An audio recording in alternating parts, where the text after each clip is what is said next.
Doctor সাহেব আমার বাবার বাস করেন না। বাবা রে, আমি বলে বাঁচতাম না রে বাবা। তোমার কি হয়েছে বাবা? বাবা আমার ডাক্তার দে রে বাবা। ভাই ডাক্তারে কল দে। হ্যালো ডাক্তার সাহেব। হ্যাঁ হ্যাঁ আমার বাবার অবস্থা ভালো, তাড়াতাড়ি চলে আসেন। হ্যাঁ তাড়াতাড়ি আসেন, তাড়াতাড়ি আসেন। ডাক্তার কাছে ভাই, ডাক্তার কাছে। ডাক্তার সাহেব আমার বাবার অবস্থা ভালো না, রাস্তা নিয়ে আয়।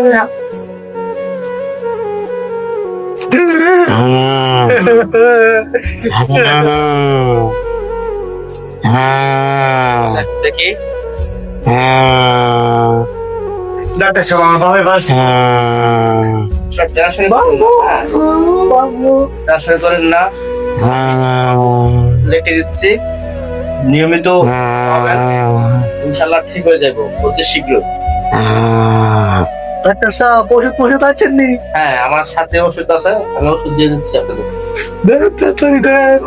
ওষুধ তাড়াতাড়ি ভাইজান, আমি তো চলে যাবো, আমার ফিটা একটু দিয়ে দেন। ডাক্তার সাহেব আপনার ফি কত? 3000 টাকা ফি এবং ওষুধ সহ 3000 টাকা। ভাই টাকা না দাও। এই বেড়া আমার এটা আছে, আমার এটা নাই, তুই দে। আমি দেব তোমার কাপড়ি। এই বেড়া কাপড় আসতে কি হইছে? দাও ঠিক আছে, ভালো করে আমার এটা নাই। আরে দে দাও, আমার এটা নাই। কি শুরু করছে ডাক্তার? কি যাবো গাড়ি লাগাতে? তুই দে আমার এটা বলতে আমার তো ভাই যাও শোনান তো দে। টাকা লাগবে, আমি ফি চিকিৎসা করে দিয়ে দেবো।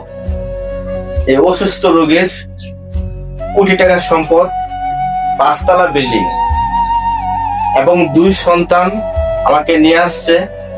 চিকিৎসা বাবদ, ওষুধ বাবদ 3000 টাকা বিল আসছে। ও কয় ওরে দেওয়ার জন্য, ও কয় ওরে দেওয়ার জন্য।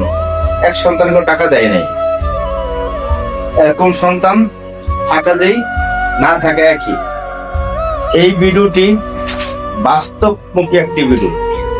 2 সন্তানের কোটি টাকা থাকার পরেও এক সন্তানও আমাকে চিকিৎসা বাবদ 3000 টাকা দিতে রাজি নন। এমন ঘটনা আমাদের সমাজে অহরহ হচ্ছে।